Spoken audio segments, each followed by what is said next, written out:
Welcome to Gaming Top Down. Today we're going to be unboxing Ezra and Nehemiah from Garfield Games and Renegade Games. This game was designed by Shem Phillips and S.J. McDonald, like many, or maybe all, of Garfield Games are. This is one that's not in one of their trilogies, like the South Tigris and West Kingdom trilogies. This is, I think, a standalone game. It's kind of got a biblical historical theme, and it's a little bit heavy and complex. So let's go down to the table, open up this box, and see what everything looks like inside.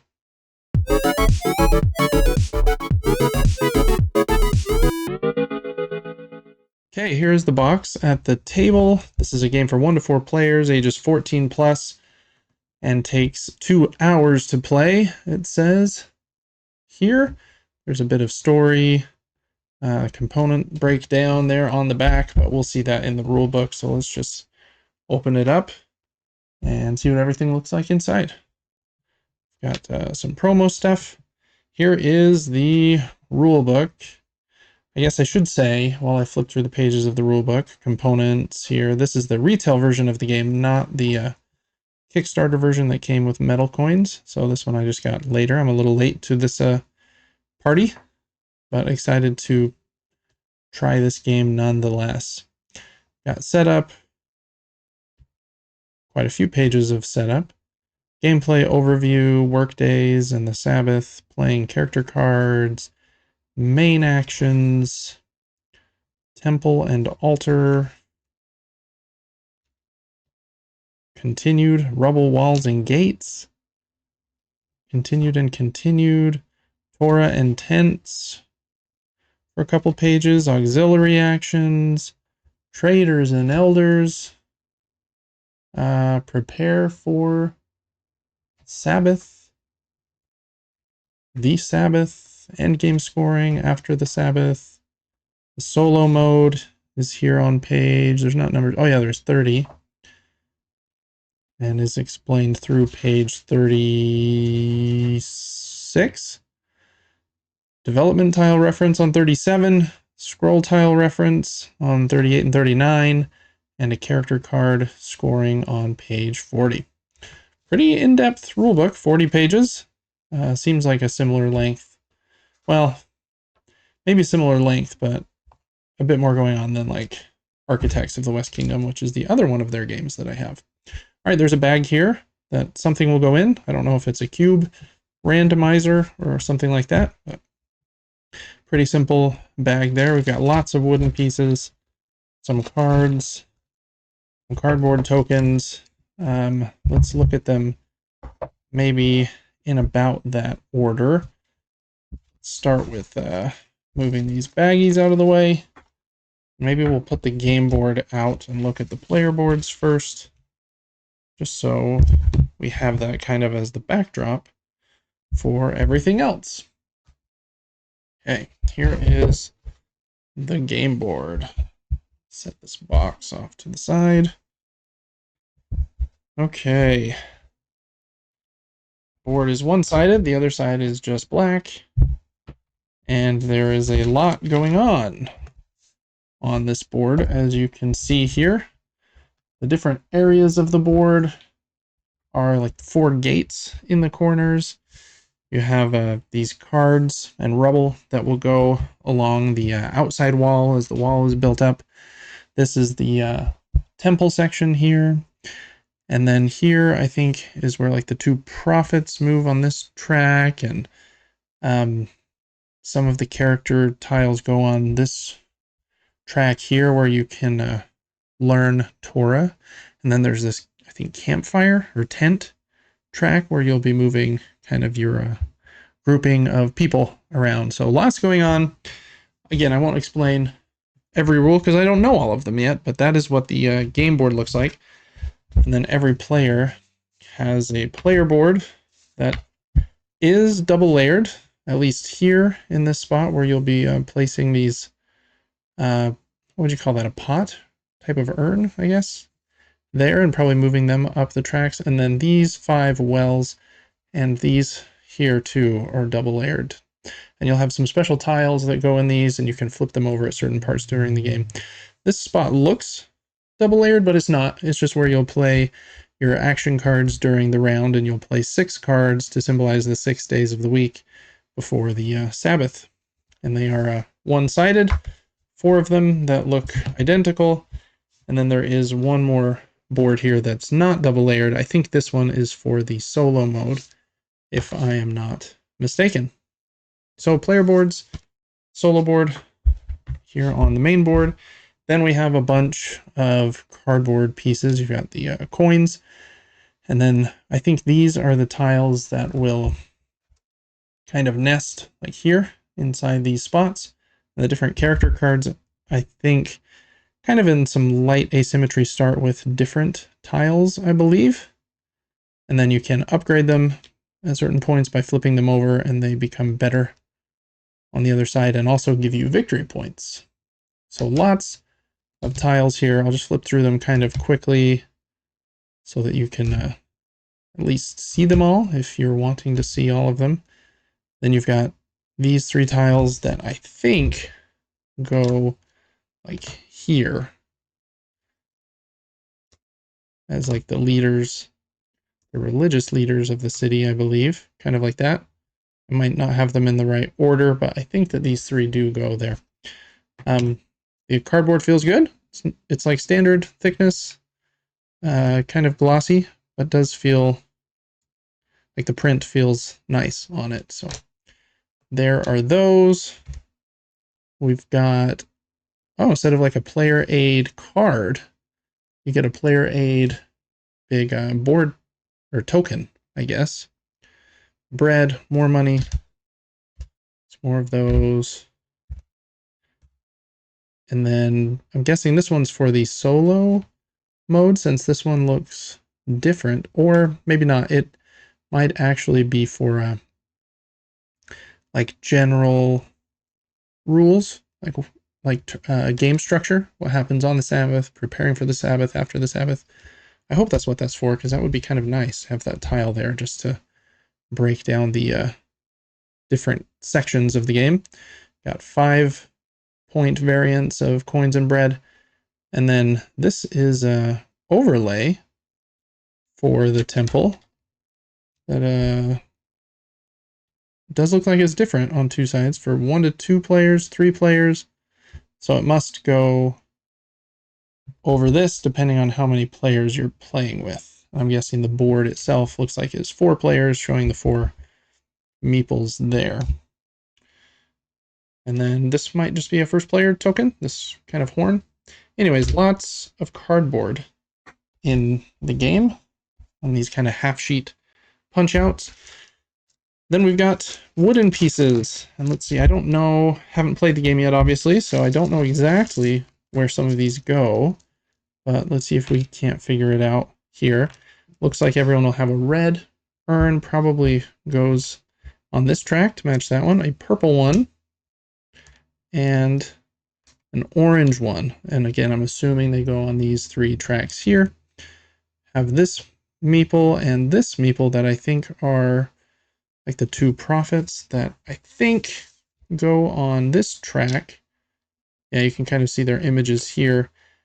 And then they're going to move to the right. And I think based on whether you're behind them or between them or in front of them, different things will happen. So there's one of those for each of the players. Then we have just a bunch of cubes. I think these represent the different resources in the rubble, like along the city. They're bigger than cubes sometimes are in some games, and I like how solid the colors are. They don't look like beat up or anything. So cubes in, what is that, 4 different colors: black, yellow, dark brown, and white. And I'm dropping them everywhere. Then we have some meeples that kind of retain that similar Garfield Games look from some of their other games. And we have them in 4 colors: white, light blue, red, and kind of a goldish yellow, almost with a shade of orange. Bunch of those. And then last here are, again, in the 4-player colors, a few more pieces. You've got, I think, what is your tent? that I think goes over here. Then you have this flame piece, I believe goes on this track around the prophets. And then this one, I am not sure what it is. It's kind of a square piece. Just looking at the player board, I don't see a spot for it. I know that at some points you can become like the leader responsible for these different gates. So maybe it's that, or maybe it is used on the Torah track. But anyways, every player has one of these squarish tokens as well. So tokens for all the players. And then last up here, we have 2 decks of cards.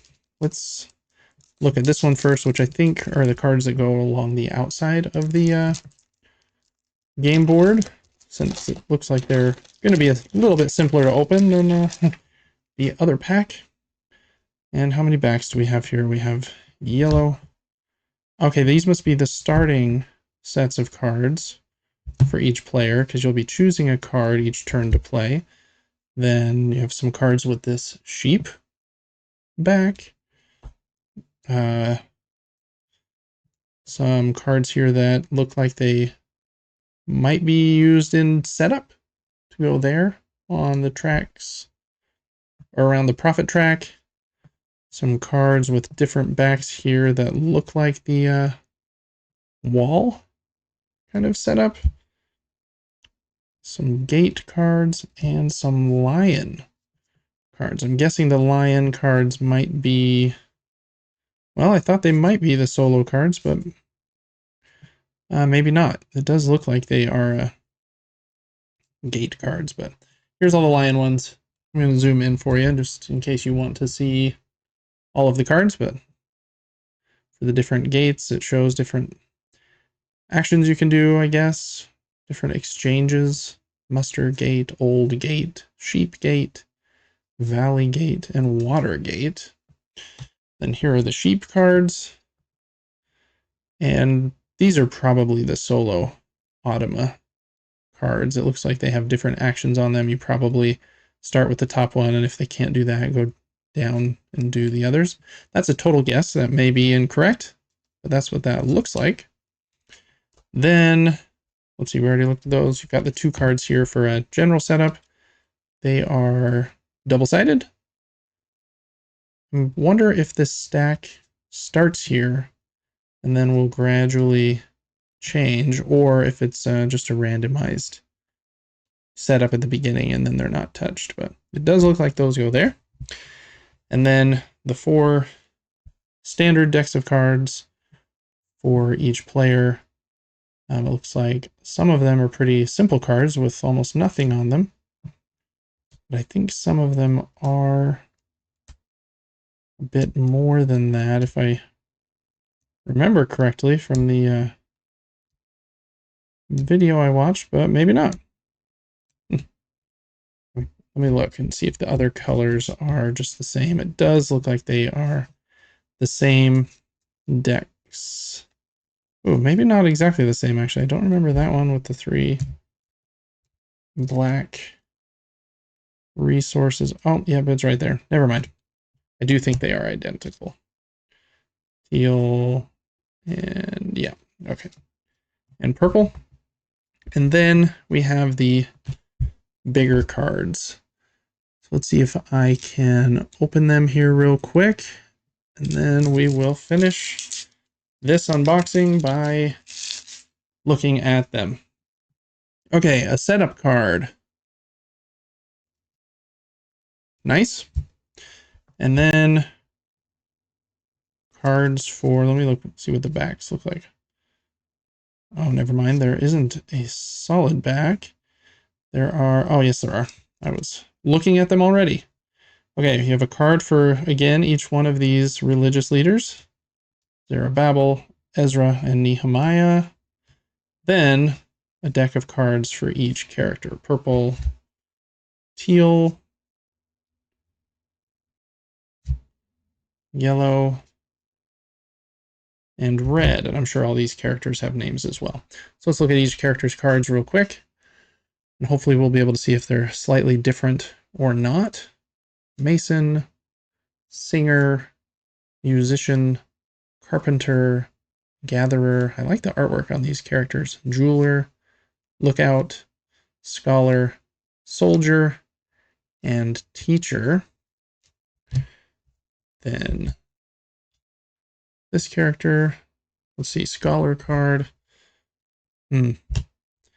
Does look the same. I thought that the characters were slightly different. Maybe they're just different in their setup on the player board. But this card, the Mason, for example, does look the same. I'm going to set these two decks right next to each other, and we'll just flip them both down simultaneously and see if any of the cards look different. Those two are the same. Same with those two. Makes me think that these decks of cards are identical. It would seem. I don't know that we need to flip through all of them then if they are identical cards, which it does look like they are. So I wonder what these smaller cards are for. If they are some sort of endgame goal or something. They have points on the bottom left corner, so maybe they are for endgame points if you're able to complete kind of this mini contract, or if they randomize setup at all. Anyways, I think that is everything inside the box. When you open Ezra and Nehemiah, I've kind of made a mess here, but I am very excited to play this game. The other game from Garfield games that I have is Architects of the West Kingdom, and I do really like that one, but they come out with so many. I haven't played all of them for sure, and I'm like, man, do I need 12 games? Kind of in the same similar line. And so this one seemed different enough that it was maybe the right time for me to try a new one from them after Architect. So let me know in the comments if you've played Ezra and Nehemiah. I'm very excited to try it. And thanks so much for watching this unboxing here on Gaming Top Down, and I will see you on the next one. Thank you so much for watching this video. As most of you know, Gaming Top Down is an independent endeavor. I don't accept money from publishers for previews or opinion-related content. But there are a few ways that you can support the channel and help me keep the lights on. Liking this video and subscribing to the channel helps me to grow. If you're thinking of getting a game that I covered in this video, please click the affiliate link in the description of this video. It helps to support me and doesn't add any cost to your purchase. I also do a weekly gaming podcast where I talk about the board games that I'm playing along with my brother. You can check that out on Apple's podcasts and on Spotify. And you can also get that podcast 3 days early over on our Patreon. You can follow the Patreon at patreon.com/supergamebrothers completely for free. But if you do support us over there, you get some extra perks, like being able to write into the show, getting early access to the show, voting on the games that I'm going to cover and review, and lots of other fun stuff. Thanks so much for your support, for liking and commenting on my videos.